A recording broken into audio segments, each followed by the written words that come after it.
Hello everyone, मैं doctor प्रगति गुप्ता और आज इस वीडियो में हम बात करने वाले हैं बीपी पेशेंट्स में हेमरेज होने के चांसेस क्यों बढ़ते चले जाते हैं, जिसे हम ब्रेन ब्लीड भी बोलते हैं। तो अक्सर अगर हम बात करें कि जिन लोगों में कॉन्टिन्यूसली हाई बीपी बना रहता है, चाहे आप मेडिकेशंस के बावजूद सारी चीज़ों को फॉलो कर रहे हो लेकिन फिर भी आपका बीपी कंट्रोल नहीं हो रहा है, या फिर आप कई बार मेडिसिन स्किप कर रहे हैं या अपनी डाइट का ध्यान नहीं दे रहे हैं, हाईली कोई जंक फूड का इंटेक कर रहे हो, नमक ज़्यादा ले रहे हो खाने में, ऊपर से कच्चा नमक डाल के खा रहे हैं, या फिर आपका वजन अचानक से बढ़ता चला जा रहा है। इन सारी की सारी कंडीशन में वल्नरेबिलिटी बढ़ती चली जाती है स्ट्रोक होने की। मतलब आपके चांसेस ज़्यादा बढ़ते चले जाते हैं कि आगे चलकर आपको ब्रेन स्ट्रोक होने की संभावना बन सकती है। तो हाई बीपी क्यों रिस्पॉन्सिबल है हेमरेज के लिए, ब्रेन ब्लीड के लिए, इसको समझना बहुत इंपॉर्टेंट है। क्योंकि जहां भी अगर हम बात करते हैं कॉन्टिन्यूसली आपकी ब्लड वेसल्स पे बहुत तेजी से ब्लड प्रेशर के साथ चला जाता है, बहुत ज़्यादा प्रेशर क्रिएट होता चला जाता है और कॉन्टिन्यूसली वो बैंक करता रहता है, तो आपकी जो आर्टरीज हैं जो ब्लड लेकर जा रही हैं उनकी वॉल्स वीक होना स्टार्ट हो जाती है।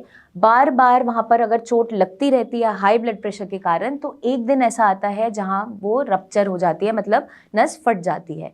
और जब वो नस फट जाती है तो ब्रेन का जिस हिस्से में वहाँ पर रप्चर हुआ है वो ब्रेन का जो पार्ट आपकी बॉडी की फंक्शनिंग को संभाल रहा होता है उसका लॉस होना स्टार्ट हो जाता है। इसे ब्रेन स्ट्रोक कहा जाता है। ये हेमरेजिक स्ट्रोक होते हैं, मतलब नस फटने के कारण। तो ये जो कंडीशन तैयार होती है, अगर हम अपने लाइफस्टाइल को ध्यान में रखते हुए नहीं चलते हैं, डाइट पे ध्यान नहीं देते हैं, अपने रेगुलर मॉनिटरिंग नहीं करते हैं ब्लड प्रेशर की, साथ में अगर आप डायबिटिक भी हो तो और ज़्यादा वल्नरेबिलिटी रिस्क बढ़ता चला जाता है।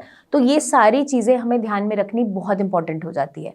अब इसे हम कैसे सुधार सकते हैं?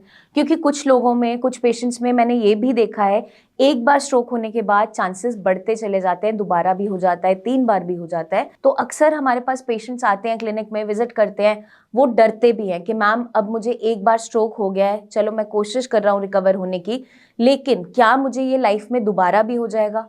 तो मैं उन्हें यही समझाती हूँ कि अगर आप एक अच्छा लाइफस्टाइल फॉलो करते हो, अपनी एक्सरसाइजेस रेगुलर बेसिस पे कर रहे हैं, अपने खाने पीने पे ध्यान दे रहे हैं, अपनी मेडिकेशंस टाइम पे ले रहे हैं, प्लस अपनी बीपी की मॉनिटरिंग करते हुए आप अपना बीपी एक नॉर्मल रेंज में मेंटेन कर लेते हो, क्योंकि नॉर्मल जो ब्लड प्रेशर है आपका 120/80 mmHg जो रहता है वो एक वैल्यू मानी जाती है। लेकिन एज के साथ कुछ चीज़ें वेरिएबल होनी स्टार्ट हो जाती है, या आप बहुत स्ट्रेस में हो तो भी वो बढ़ना शुरू होता है। तो हमें एक एवरेज जो मेंटेनेंस चाहिए वो इतनी अराउंड चाहिए। अगर आप मेडिकेशन भी ले रहे हो, आप एक्सरसाइज भी कर रहे हो, आप चीज़ों को फॉलो भी कर रहे हो, डाइट भी फॉलो कर रहे हो, तो एक एवरेज रेंज यहाँ पे आपका ब्लड प्रेशर फॉल करना बहुत इंपॉर्टेंट हो जाता है। क्योंकि अगर एक बार आपको स्ट्रोक हो चुका है तो दोबारा से अगर आपका थोड़ा भी बीपी बढ़ता है, 130, 90, 130/100 भी जाता है, तो भी चांसेस होते हैं ब्रेन स्ट्रोक होने के, या फिर आपके जो बाकी ऑर्गन्स हैं बॉडी के वो सफ़र करना स्टार्ट कर देते हैं।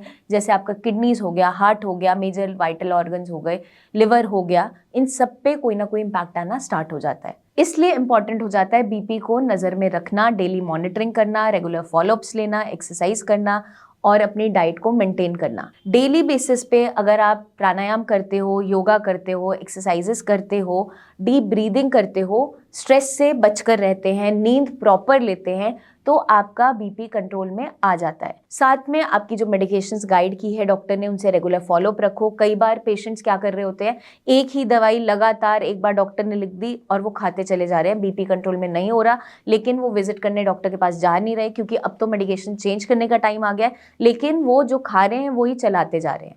तो ये गलती आपको बिल्कुल नहीं करनी है। ब्लड प्रेशर को कंट्रोल में रखना है, स्पेशली ड्यूरिंग विंटर्स, क्योंकि हम तला हुआ खाना खा रहे होते हैं, ज़्यादा नमक वाली चीज़ें खा रहे हैं, या फिर आप जंक फूड का इंटेक बढ़ा देते हो क्योंकि भूख बढ़ जाती है। मेटाबॉलिज्म अच्छा होता है, आपको भूख ज़्यादा लगती है, तो आपके सामने जो नज़र आ रहा होता है आप खा रहे होते हो। तो आपको ध्यान क्या रखना है, फाइबर एनरिच डाइट लेनी है, पानी अच्छे से पीना है, क्योंकि डिहाइड्रेशन के साथ भी आपका बीपी बढ़ता है, तो प्रॉपर हाइड्रेशन भी इंपॉर्टेंट हो जाता है। इसलिए हमें इन सारी चीज़ों का ध्यान रखना है ताकि हम स्ट्रोक जैसी बीमारी से बच सकें, और अगर आपको एक बार हो चुका है तो आगे चलकर उसके चांसेस और ना बढ़े। क्योंकि बीपी एक ऐसी बीमारी है जिसे साइलेंट किलर भी कहा जाता है, क्योंकि ये आपकी बॉडी में धीरे धीरे करते करते आपके जो ऑर्गन्स हैं उनको खराब करता चला जाता है, प्लस आपकी आर्टरीज पे ज़्यादा प्रेशर क्रिएट करते हुए उनकी वॉल्स को वीक करता चला जाता है, तो चांसेस होते हैं स्ट्रोक होने के।